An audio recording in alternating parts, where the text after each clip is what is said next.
Hello and welcome to Adrian Beyond the Classroom. Fantastic news for many people, and probably not so much fantastic news for other people. Today, social media was banned by Sir Keir Starmer as the Prime Minister of the United Kingdom. Now, this is not going to be a video about any blame game or anything else, but it's really about a perspective of how we as a an international world full of children, how we can protect our children. And this is the first step on the ladder where children can regain their childhood.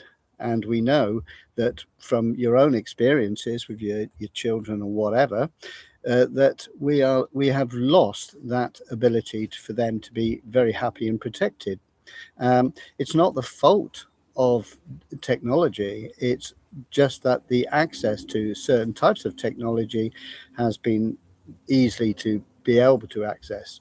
So, as a grandparent and somebody who is looking at the future for my grandchildren, and I'm still a healthy grandparent, I can still do things. And one of the things I want to say today is how we can all help. So, it's about what we do with our children or our grandchildren, whatever perspective it is. It's also a lot of other people involved, like teachers, um, hospitals everywhere. There's so many people that can help with children. Of course, when I was growing up, I was not tarnished at all by any technology. And I say tarnished, I don't mean tarnished. I actually mean that I just didn't have access to any of those things. When I was 10, right up to the ages of 20, there wasn't an internet.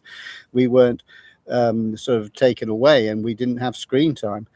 And it's not saying that these things are bad. It's just that didn't have access to them. I'm sure if I'd have had access to them, then I would have probably been involved with those sort of things that go on today. So it's not a blame game. It's about how we can reinvent childhood and make children feel safe and protect them. And that is something I want you to get involved in. It's not something I can do myself. I will tell you what I will do. I mean, I'm actually as you know, I'm going into the age of 70 in October, and I am still healthy and fit. And whilst I've got breath in my air and I can do things and I can walk and I'm able to do things, I'm going to help my grandchildren have many experiences, from trekking, even taking them on the tennis court, that was one of the big areas I've been involved in teaching them how to play tennis. But do things where they're involved in activity, getting outside and fresh air, and all of those sort of things are very important. So we all have a role to play, and I think it's ironic, I suppose, that I'm making a YouTube in order to deliver my message. But it's not YouTube that is the problem. It is the fact that certain things are being accessed that are not right. And we all need to pull together to make sure that our children, our future, are able to get back some of those basic skills that they seem to be falling away by communicating, by getting out with people. But a lot of it comes down to governmental support and being able to fund things. I went to youth clubs, I joined the Scouts, I played tennis, I played football, I was in loads of different clubs, and it was wonderful in that sense. But that was because there was nothing else. But now, when you come into this generation, it's almost as if those elements, like the youth clubs, which are fantastic for young teenagers, especially growing up, to go to, where you could be more like an adult, being treated like an adult, and felt that respect that you want to have when you're in your teenage years.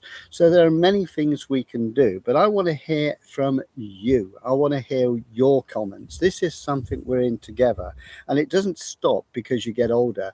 As you get older, I want to help more. I don't want to help less. I want to do as much as I can. I don't want to do less. I want to actually have purpose. I must have purpose. And I think that by helping young people is one of the greatest things we can do. Even if you're somebody who is not able to have the kind of activity that I put in, you're somebody who can do carpentry, you can teach skills, you can teach cooking, you can do all the things. I'm sure these are going on, but they're not going on enough. And I think we need to have an alternative for young people that's really good. And it's going to take a while. It's not going to happen overnight. But nothing happens overnight, really. It shouldn't do. It shouldn't define us. I mean, again, I think the children have suffered today, and they went through COVID. I went through COVID as an adult, but I wasn't a child. Now I don't know what the perspective was like. I know that it was hard for them because they were stuck inside. So that didn't help at all. So we've got many things that have been involved to create this situation. But the great news is there's a chance now, as I've put it, to reboot our children's future. Thank you very much. And I do want those comments on this YouTube. Thank you.